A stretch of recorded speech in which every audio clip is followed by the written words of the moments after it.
बुधो मसलो तो समझाया, बुधो मुफ्ती बैठा है, मुफ्ती जी मौजूदगी में मसलो तो समझाया। नजर खैर हुजे, खैरात हुजे, नजर हुजे, न्याज हुजे, यारी हुजे, बारी हुजे, उर्स हुजे, सब कुछ जायज है। कुछ चाहिए मुफ्ती साहब, तवज्जो खपे, तवज्जो खपे।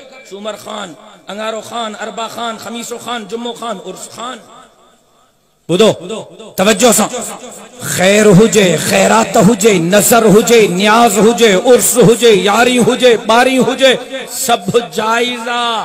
रुगो नियत या हुजे तमा जेको खैर कयो थम यो अल्लाह जे नाले ते कयो थम, इन जो सवाब मुर्शिद हुसैन के पुजे अल्लाह जो कसम जायजा। अज सुबह का वठी दरगाह हालानी ते 400 देगियूं लखियूं अल्हम्दुलिल्लाह। घणियूं 400 देगियूं, 400 जो 400 देगियूं अल्लाह जे नाले ते।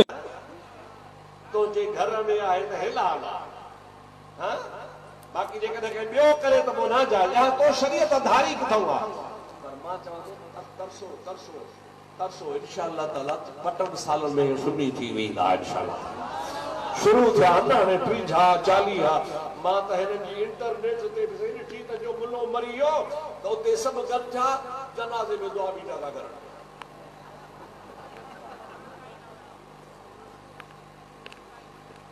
चिबियूं त भली जन सो अॻे ई नंढे हूंदे ॾींदा हुआ चिबियूं हुनखे।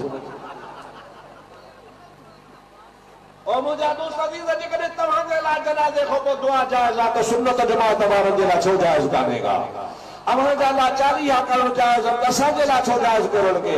अवाजी शोहदाए कॉन्फ्रेंस करण तव्हांजे लाइ जायज आ त आमना जे लाल जो मीलाद छो न जायज आ।